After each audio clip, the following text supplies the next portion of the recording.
Bismillahirrahmanirrahim.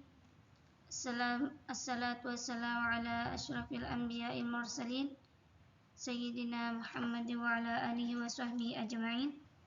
Alhamdulillahilladzi hadana li hadza wa ma kunna linahtadi law an hadana Allah.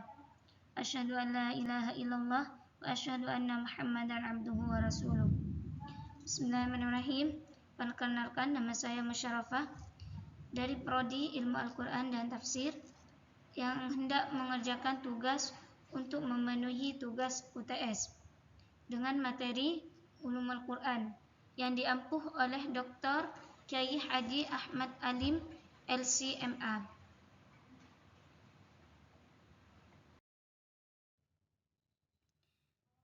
Di sini saya akan membahas insyaallah akan membahas 8 poin. Yang pertama, pengantar tafsir Al-Quran. Yang kedua, Al-Quran sebagai kitab wahyu. Yang ketiga, asbabun nuzul dan klasifikasinya. Yang keempat, naskah dan mansukh. Yang kelima, muhkam dan mutasyabih dalam Al-Quran. Yang keenam, struktur bahasa Arab dalam nas Al-Quran. Yang ketujuh, al-amsal fil Quran. Yang kedelapan, i'jazul Quran. Sekarang saya akan membahas yang pertama.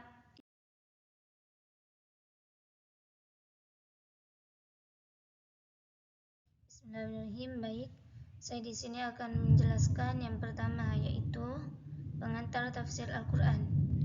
Seperti hadis, khairukum man ta'allama Al-Quran wa 'allamahu. Sebaik-baiknya orang yang belajar Al-Quran dan mengajarkannya. Asbabul wurud, hadis ini dari sahabat Utsman bin Affan yang membukukan Al-Quran atau mushaf Utsman, lalu dikirim mushafnya ke berbagai daerah beserta gurunya, yaitu syekh yang mempunyai standar mengajar Al-Quran atau muridnya Sayyidina Utsman bin Affan. Dikirim ke Kifah dan beliau mengajar selama 40 tahun. Dan seorang murid bertanya, "Wahai guru, apa yang memotivasimu duduk di sini betah mengajar Al-Quran?" Lalu guru menjawab, "Ali Abdurrahman As-Sunami. Yang membuat aku betah yaitu hadis yang di atas. Yang di atas ini yang ingin menjadi sebaik-baiknya manusia." Jadi Ali Abdurrahman As-Sunami ini bermotivasi ke hadis khairukum man ta'allama Al-Quran wa 'allamahu. Makanya dia sampai selama 40 tahun di Kifah dia mengajar.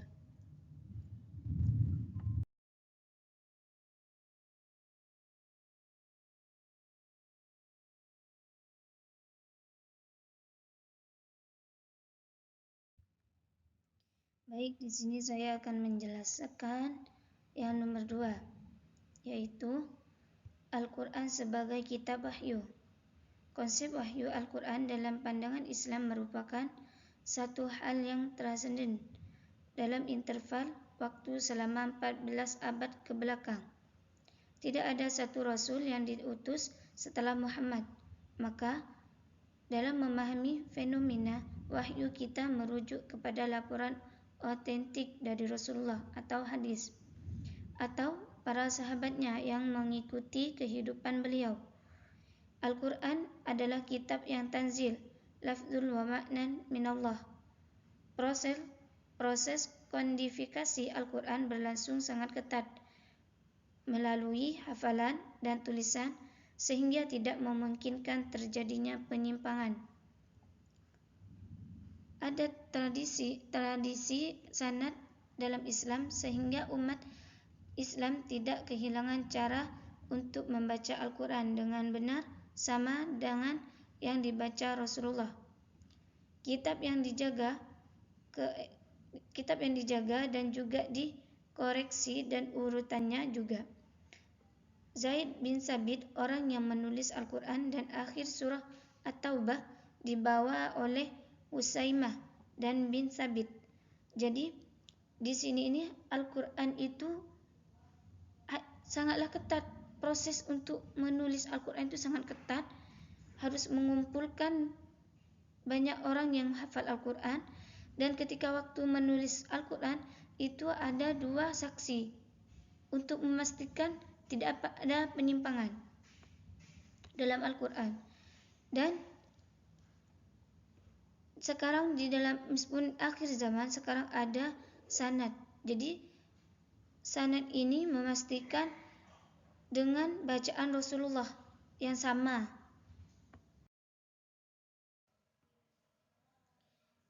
Sekarang wahyu at-tanzil. Wahyu at-tanzil ini ada 3, yaitu Lauhil Mahfuz Baitul Izzah. Yang kedua, diturunkan secara bertahap ke bumi. Yang ketiga, Mushaf Abu Bakar Utsmani. Jadi Lauhil Mahfuz Baitul Izzah ini waktu turunnya Al-Quran, dan diturunkan secara bertahap, tidak 30 juz yang diturunkan ke bumi ini, tapi bertahap. Yang ketiga, Mushaf Abu Bakar Utsmani, orang yang menulis Al-Quran dan mengumpulkannya sehingga menjadi satu buku, yaitu kitab Al-Quran yang 30 juz. Pengertian wahyu. Wahyu memiliki arti al-isyarat as-syari'ah, yaitu isyarat yang cepat, al-kitabah, yaitu tulisan, al-maktub, yaitu tertulis, al-risalah, yaitu pesan, al-ilbab, yaitu al-ilham, al-i'lam, yaitu al-khafi, pemberitahuan yang bersifat tertutup dan tidak diketahui pihak lain. Al-kalam al-khafi as-sari, pembicaraan yang bersifat tertutup dan tidak diketahui pihak lain dan cepat. Wahyu at-tanzil. Wahyu adalah tanzil atau munazzal, yang diturunkan langsung, artinya apa yang diturunkan Nabi adalah apa yang diterima Nabi adalah murni sebagai firman Allah Subhanahu wa taala secara utuh, tidak terkandung di dalamnya penafsiran dan pengalihan bahasa lain malaikat atau oleh Nabi sendiri. Dari Allah Subhanahu wa taala sudah berbahasa Arab, bukan di ahli bahasa ke dalam bahasa Arab Nabi sallallahu alaihi wasallam. Oleh karenanya, teks Al-Quran wahyu bagaimanapun tidak akan sama dengan teks buatan penyair ataupun jampi-jampi paranormal. Jadi Al-Quran ini sudah langsung dari Allah, tidak ada yang dikurangi dan tidak ada juga yang ditambah oleh Nabi maupun oleh malaikat. Dan Al-Quran ini sudah berbahasa Arab, tidak sama dengan bahasa Arab orang-orang yang penyair. Jadi ini sudah murni dari Allah Subhanahu wa taala.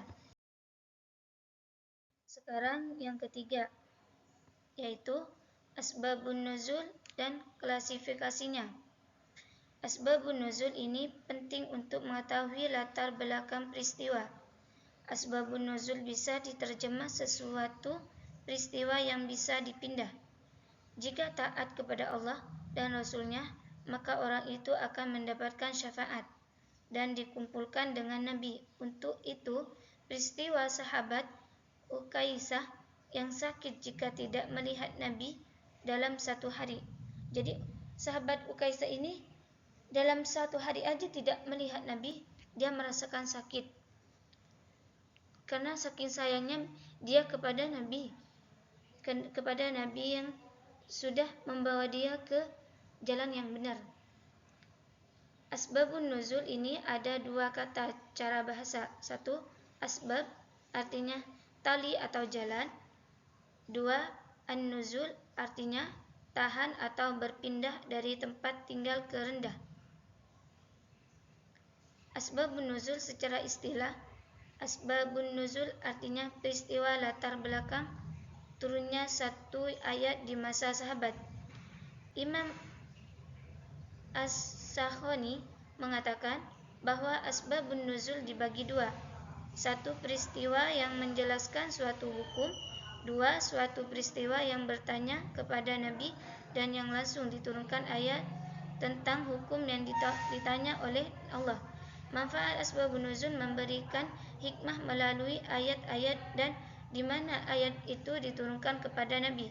Jadi asbabun nuzul ini peristiwa hukum dan sesuatu ketika sahabat atau manusia yang lain bertanya kepada Nabi, itulah asbabun nuzul akan turun dengan hukum dan larangan dan semuanya. Disitulah turunnya ayat. Makanya dinamakan asbabun nuzul.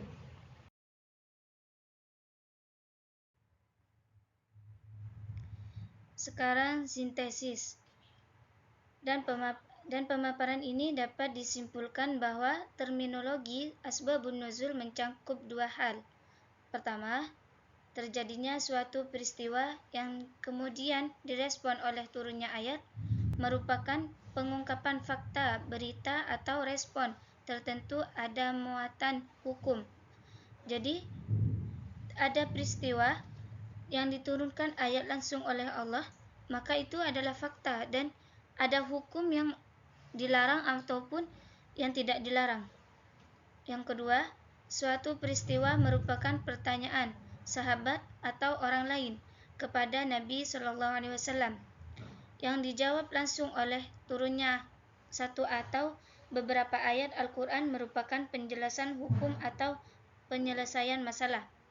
Jadi apabila sahabat Nabi dan orang-orang lain yang ada di bangsa Arab di sekitar Nabi bertanya kepada Nabi, lalu Nabi tidak bisa mengetahuinya, maka disitulah Allah menurunkan Al-Quran, menurunkan satu ayat ataupun beberapa ayat itu yang menjelaskan hukum yang ditanya oleh para sahabat.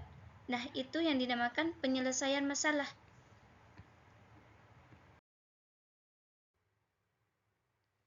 Alhamdulillah sekarang sudah sampai ke yang nomor 4, yaitu naskah dan mansukh. Contoh naskah yang ringan, surah Al-Baqarah ayat 106 yang berbunyi, A'udzubillahi minasyaitonirrajim, Bismillahirrahmanirrahim, Ma nansakh min ayatin aw nunsiha na'ti bi khairin minha aw mithliha alam ta'lam annallaha ala kulli syai'in qadir. Naskah adalah hukum yang berat menjadi ringan. Ada hukum yang memang harus diberatkan seperti khamar, berzina, narkoba. Ini awalnya hanya dilarang dan diringankan, tapi sekarang diharamkan secara berat. Kenapa diharamkan secara berat? Karena orang-orang tidak ada yang berhati-hati. Makanya sekarang khamr, berzina itu sangat diberatkan. Definisi kata naskah secara bahasa sebagaimana disebutkan oleh As-Suyuti dalam Al-I'tiqa memiliki 4 kemungkinan makna, yakni al-izalah, menghapus, at-tabdil, menggantikan, at-tahwil, mengalihkan, dan an-naql, memindahkan. Hukum yang menghapus itu naskah. Hukum yang menggantikan itu mansukh. Jadi hukum-hukum yang menghapus itu, yang bisa menghapus hukum-hukum itu yang dinamakan naskah. Tapi hukum-hukum yang menggantikan menjadi berat atau menjadikan ringan itu mansukh.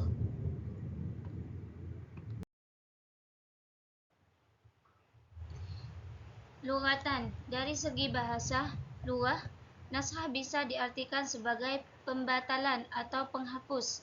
Misalnya dalam kalimat naskhatul riyah asarul qaum, artinya angin telah menghapus jejak suatu kaum. Naskhatul syam az-zullah, artinya matahari menghilangkan kegelapan. Adapun secara istilah naskah adalah ketika ada satu dalil syar'i yang turun lebih akhir dari dalil syar'i yang sebelumnya dengan membawa hukum yang berbeda daripada dalil yang turun lebih awal, sehingga dalil atau ayat yang turun lebih akhir menghapus hukum ayat yang turun lebih awal. Ini disebut naskah, dan ayat yang turun lebih awal disebut mansukh.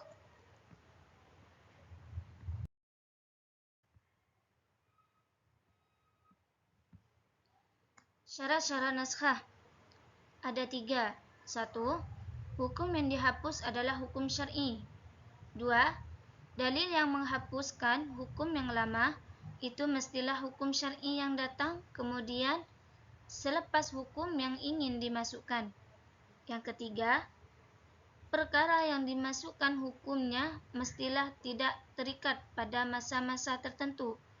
Jika sesuatu hukum syar'i itu terikat kepada masa, maka hukum itu akan turun berakhir dengan tampaknya tempoh berlaksanaan hukum tersebut. Oleh yang demikian, hukum yang ingin dimasukkan itu mestilah tidak terikat pada masa tertentu, dan kemudiannya barulah ia dinamakan sebagai naskah dengan datangnya hukum syar'i yang baru.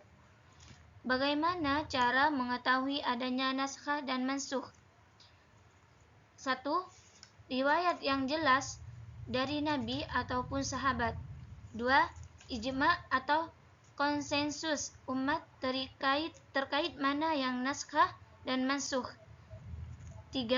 Riwayat sejarah yang valid yang menunjukkan mana ayat yang turun terlebih dahulu dan mana yang turun di akhir.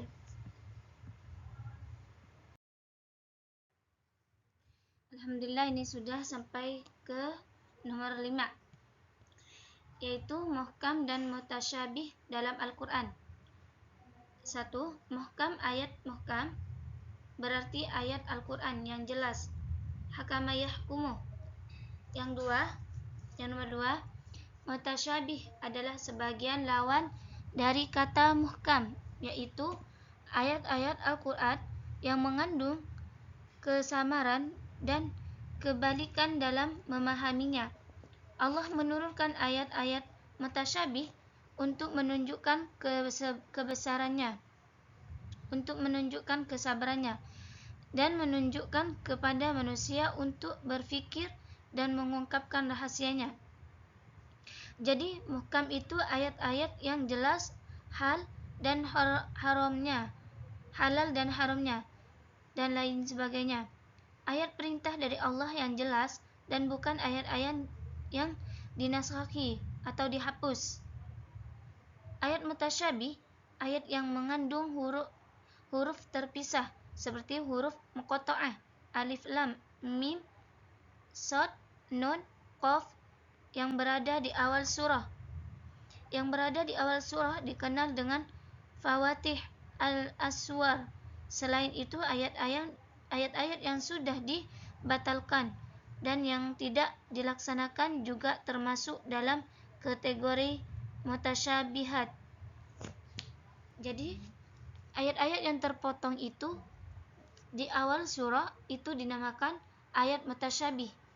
Sedangkan ayat-ayat yang sudah jelas hal dan haramnya itu dinamakan muhkam, bukan naskah atau yang dihapus.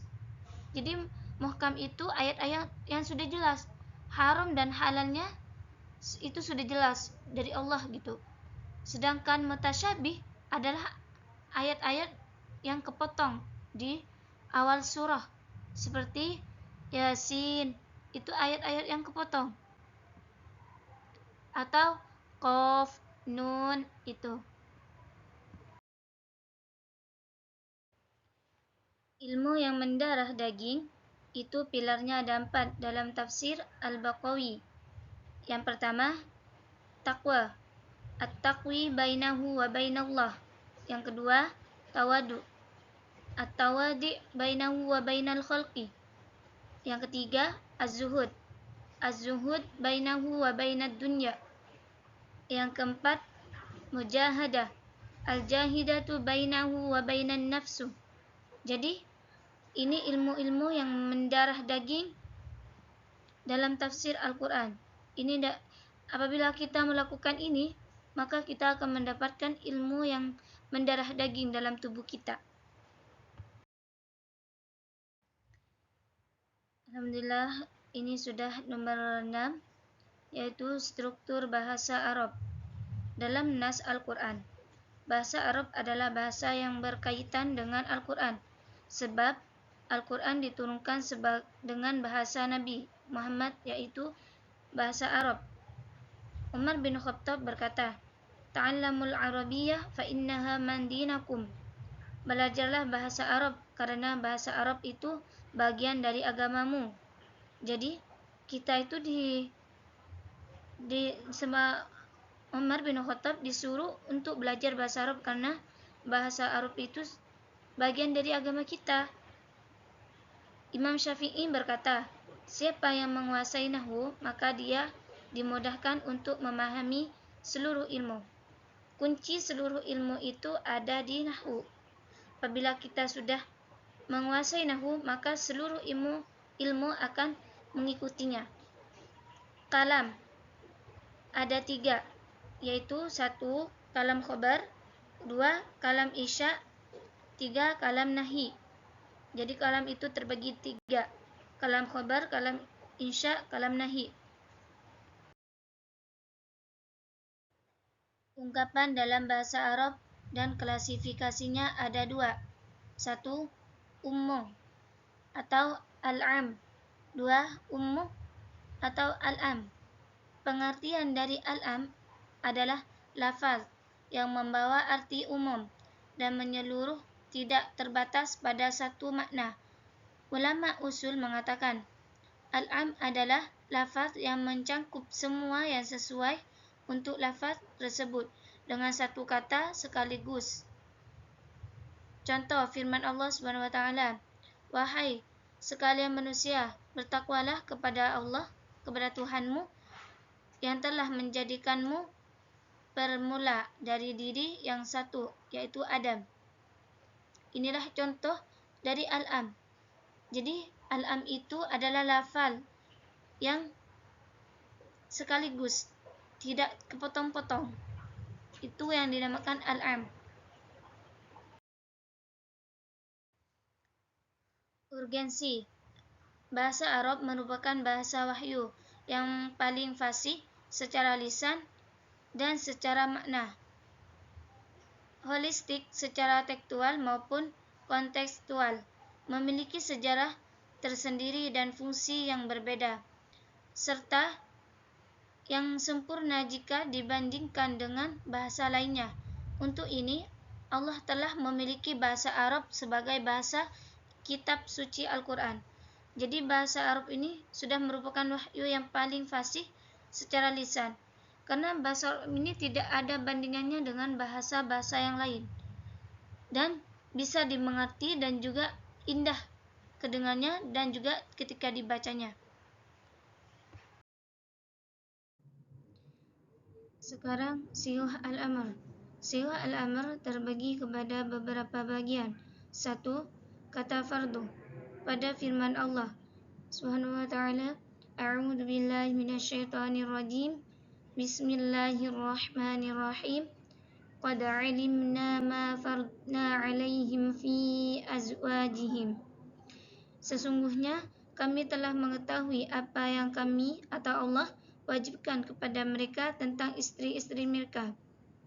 Jadi Allah itu sudah mengetahui apa yang telah diwajibkan kepada istri-istri mereka. Yang kedua, kata-kata bah. Pada firman Allah Subhanahu wa taala, A'udzu billahi minasyaitonir rajim. Bismillahirrahmanirrahim. Ya ayyuhalladzina amanu kataba 'alaikumus shiyam. Wahai orang-orang yang beriman, telah diwajibkan atas kalian berpuasa. Surah Al-Baqarah ayat 183. Jadi dalam ayat ini sudah diperintahkan. Jadi surah Al-Amr ini adalah perintah untuk kita melakukan kewajiban Allah dan menjauhi larangan Allah, seperti ayat berikut ini. Ya ayyuhalladzina amanu kataba 'alaikumus shiyam. Telah diwajibkan kepada manusia yang beriman untuk berpuasa. Jadi puasa itu telah diwajibkan bagi orang yang beriman. Selanjutnya, ungkapan dalam bahasa Arab dan klasifikasinya. 1. Ayat pasif al-khabar dan ayat aktif al-insya. Pengertian ayat pasif al-khabar dalam bahasa Balaghah ialah ayat berita yang boleh jadi pembawa maksud kebenaran dan penipuan pada zatnya. Jadi khabar itu adalah pemberitahuan kepada kebenaran ataupun penipuan. Yang kedua, larangan. An-nalyi. Pengertian an-nalyi adalah ketuntunan untuk meninggalkan sesuatu perkara atau perbuatan, hal itu sebagaimana yang dilakukan oleh ulama usul. Struktur bahasa Arab dalam nas Al-Quran dan As-Sunnah. Al-Quran ialah wahyu Allah Subhanahu wa taala dan mukjizat yang diturunkan kepada Nabi Muhammad sallallahu alaihi wasallam yang menjadi sumber hukum bagi umat Islam. Jadi Al-Quran ini sudah diturunkan kepada Nabi Muhammad sebagai mukjizat untuk menjadikan sumber hukum bagi umat Islam. As-Sunnah pula ialah segala apa yang disandarkan kepada Nabi Muhammad SAW dari segi perkataan, perbuatan, sifat, tingkah laku, perjalanan hidup dan pengakuan atau takrir.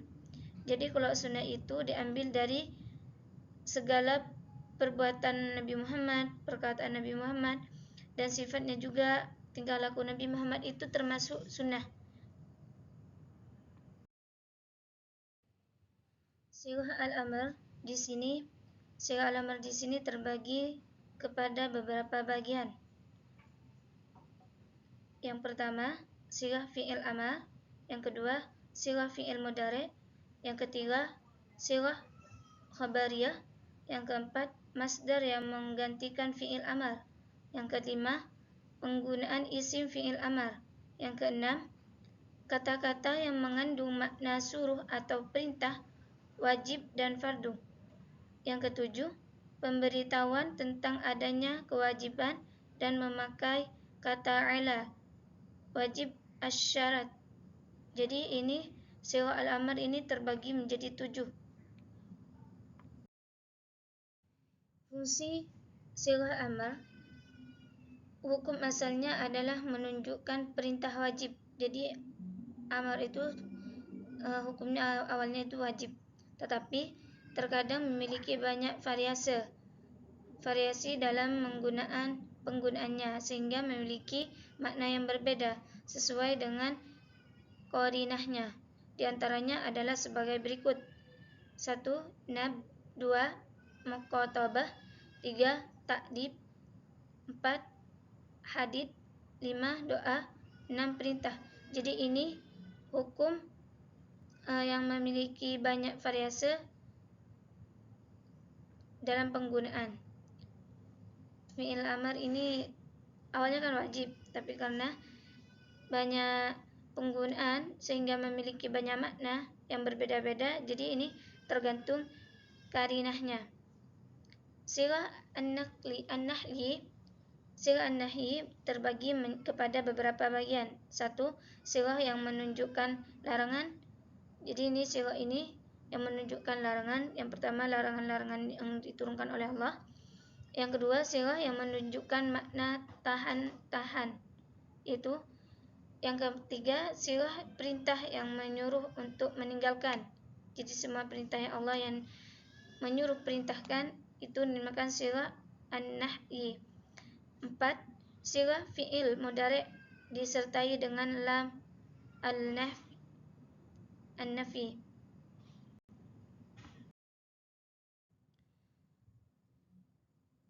Yang ketujuh, pembahasan sekarang yang ketujuh yaitu al-amsal fil Quran. Al-amsal fil Quran adalah isim Al-Quran itu tidak hanya tentang halal dan haram. Rasulullah SAW bersabda, sesungguhnya Al-Quran itu turun dengan banyak hal, diantaranya halal, haram, ayat-ayat muhkam, ayat-ayat mutasyabih, dan anstal. Jadi turunnya Al-Quran ini tidak hanya menerangkan tentang halal semuanya, tidak menerangkan hanya tentang haram ataupun larangan ataupun kewajiban, tapi banyak larangan yang awalnya hanyalah sekedar diringankan, tapi sekarang karena banyaknya orang yang melakukannya, jadi dihapus atau diberatkan. Jadi Al-Quran diturunkan itu banyak hal.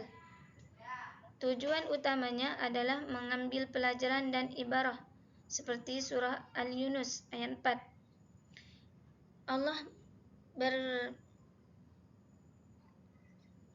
Allah berfirman, salah orang yang menguji dan ghibah, orang-orang yang menyekutukan. Al-Amsal dibagi menjadi 3. 1. Al-Amsal Al-Musarrahah. Yang kedua, Al-Amsal Al-Kaminah. Yang ketiga, Al-Amsal Al-Mursalah. Jadi Al-Amsal ini dibagi menjadi 3.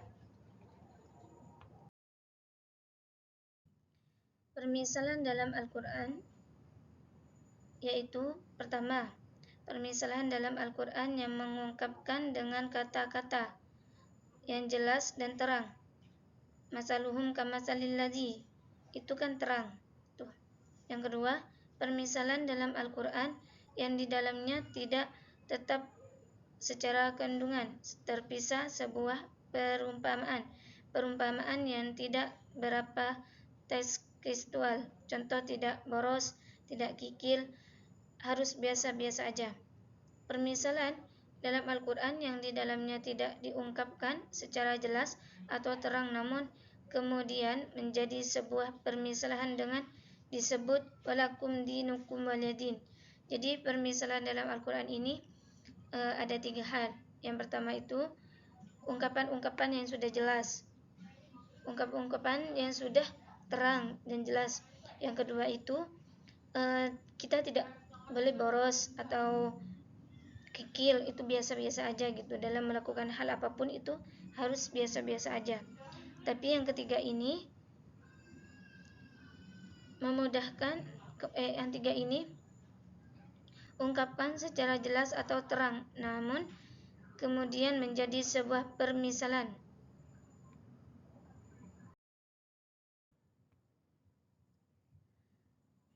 Alhamdulillah, sekarang tinggal pembahasan yang terakhir, yaitu i'jazul Quran.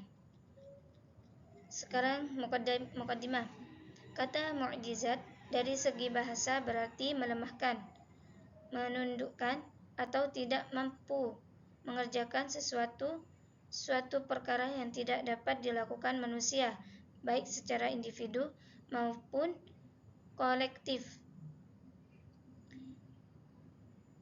Memperlihatkan kebenaran Nabi dalam menyatakan sebagai seorang Rasul, dengan memperlihatkan kelemahan orang Arab dalam menantang terhadap mukjizatnya yang kekal, yaitu Al-Quran, dan kelemahan orang-orang yang datang sesudah mereka. Sesuatu hal atau urusan yang menyalahi adat kebiasaan yang ditampakkan Allah di atas kekuasaan seorang Nabi untuk memperkuat kenabian. Jadi ini tentang sesuatu yang tidak tahu oleh orang Arab itu kalau Al-Quran ini adalah mukjizat yang diturunkan kepada Nabi, dan ini dengan adanya Al-Quran ini akan menandakan kalau Nabi itu adalah Rasul yang diutus oleh Allah. Sekarang klasifikasinya mukjizat Al-Quran. 1. Mukjizat hissi. Nabi Musa alaihissalam, ketika Nabi Musa alaihissalam melempar tongkat yang ada di tangannya, tiba-tiba tongkat kayu tersebut berubah menjadi ular yang sangat besar dengan izin Allah SWT, dan menelan semua ular-ular yang dibuat oleh tukang sihir yang dikumpulkan oleh Fir'aun. Jadi ini mukjizat yang diturunkan kepada Nabi Musa dengan tongkat, dengan mukjizat tongkat. Yang kedua, Nabi Isa alaihissalam, dengan izin Allah Subhanahu wa taala, Nabi Isa alaihissalam dapat menyembuhkan orang yang buta sejak lahir, menyembuhkan orang yang menderita sakit belang, membuat bentuk burung dari tanah liat yang kemudian hidup, menghidupkan orang yang sudah mati, mendatangkan makanan dari langit, Jadi ini semua mukjizat yang diberikan kepada Nabi Isa. Jadi banyak mukjizat yang diberikan kepada Nabi Musa. Yang kedua, mukjizat al-qidiyah atau maknawiyah. Mukjizat ini dapat diketahui dan difahami dengan kecerdasan akal manusia. Kemampuannya untuk membedakan apa yang difikirkan serta dengan kecerdasan tersebut ia membedakan antara yang baik dan yang buruk. Dan hanya orang-orang berakal lah yang dapat mengambil pelajaran dari firman Allah Subhanahu wa taala. Surah Al-Baqarah ayat 269. Selanjutnya, aspek kemukjizatan. Ada 3. 1. Aspek bahasa. Jadi dalam Al-Quran itu bahasa yang digunakan itu adalah bahasa Arab yang ketika dibaca itu mudah dan indah ketika didengar. Yang kedua, aspek ilmiah. Seperti contohnya ketika perempuan sudah ditinggalkan suaminya, iddatnya itu dinamakan aspek ilmiah. Yang ketiga, aspek hukum, aspek tasyri' atau hukum. Seperti contoh dalam Al-Quran, larangan khamar, larangan berzina, larangan mencuri, dan sebagainya. Aspek ijaz, Imam Al-Qadil menjelaskan tentang aspek kemukjizatan Al-Quran, yaitu bentuk susunannya yang menakjubkan. Jadi bentuk susunan Al-Quran itu sangatlah bagus. Yang kedua, aslubnya yang asing, metode susunan dan potongan kalimatnya berbeda dengan yang biasa digunakan oleh masyarakat Arab pada umumnya. Ini sudah jelas ya. Kalau bahasa Arab ini sangatlah indah, tidak hanya ketika dibaca ataupun didengarkan, akan tetapi dalam pemotongan Al-Quran aja sangatlah beda gitu. Yang ketiga, isinya mencangkup hal-hal yang gaib yang sudah terjadi dan yang belum terjadi, kemudian benar-benar terjadi seperti apa yang diberitahukan oleh Al-Quran.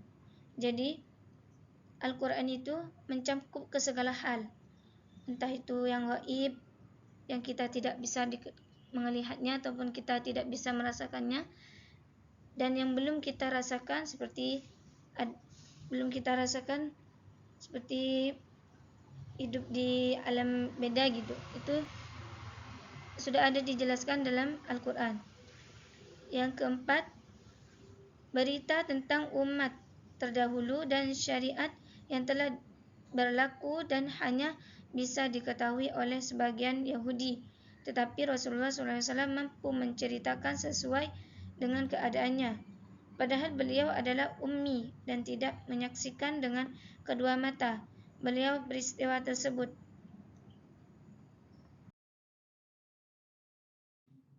Aspek ijaz. Aspek ijaz dibagi menjadi beberapa bagian. 1. Al-i'jazul bolaghi, yaitu kemukjizatan dari segi sastra atau balaghah. Yang kedua, al-i'jazul tasyri', yaitu kemukjizatan dari segi pensyariatan hukum pada saat penetapan hukum-hukum tersebut. Yang ketiga, al-i'jazul ilmi, yaitu kemukjizatan dari segi ilmu pengetahuan.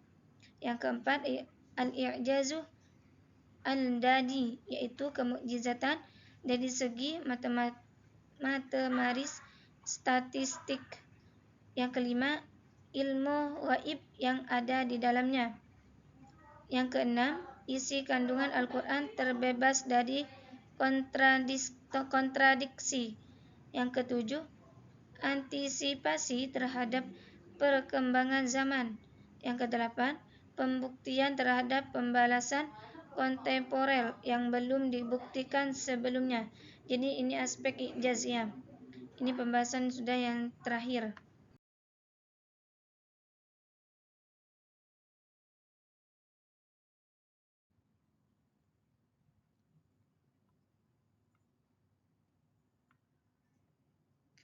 Terima kasih, semoga bermanfaat. Alhamdulillah sudah selesai materi yang sudah saya sampaikan. Saya undurkan diri. Assalamualaikum warahmatullahi wabarakatuh.